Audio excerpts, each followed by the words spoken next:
succession planning ties in, which is the next thing. It's bold. I get excited about it. Stop me if I'm talking too much.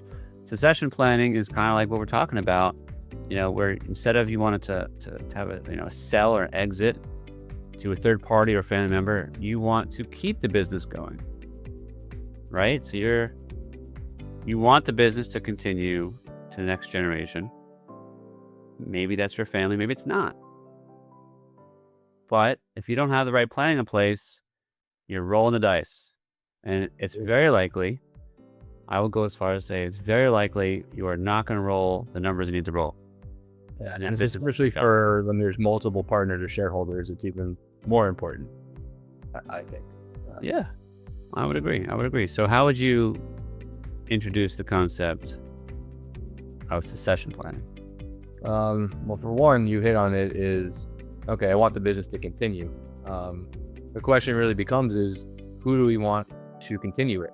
And how do we give them control of the business without financially hurting the cash flow and the day-to-day operations of the business, while receiving your fair share without depleting the business? And so there's various funding mechanisms that you can do, most typically through insurance, to really work on this succession plan.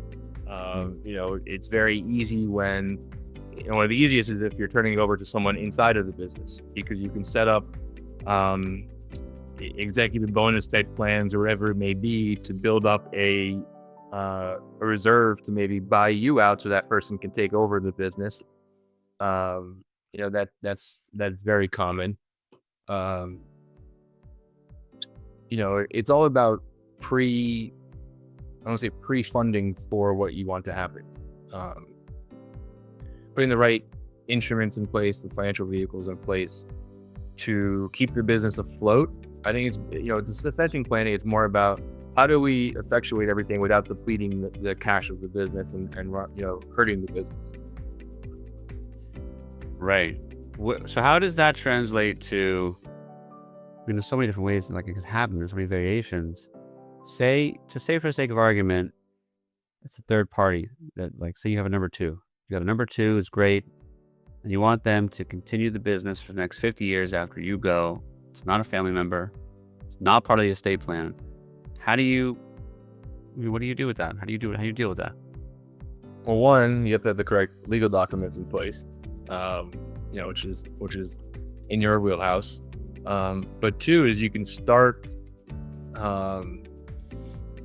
funding for that transition, in terms of, because most times the key employee probably doesn't have the money to buy someone out of the business and then still keep it running.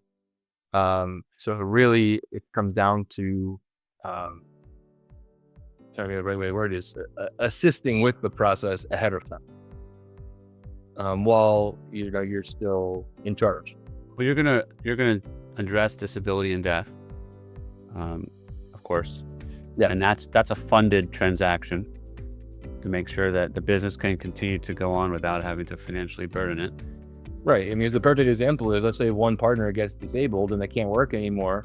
Well, if you don't have the disability buyout in place, well, that business is still going to have to keep paying that partner, or that shareholder. And, talk about fire sales and pennies on the dollar. You can effectuate these buyouts for pennies on the dollar just by implementing the correct disability policy or life insurance policy. If you don't, if you get disability or death, you have a policy that will fund the transaction of, where the family gets paid in exchange for their shares. Those shares go to the person or people who are intended to continue the business, and that's fine. That's one way. That's one thing that could happen. But what about where you have a person who wants to kind of retire?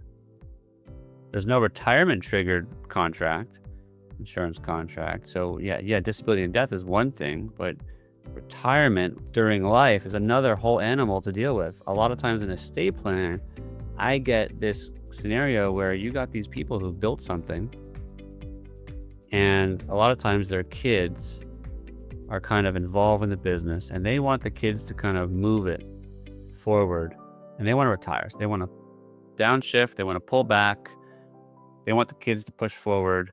And we start talking about the transition or shift of control.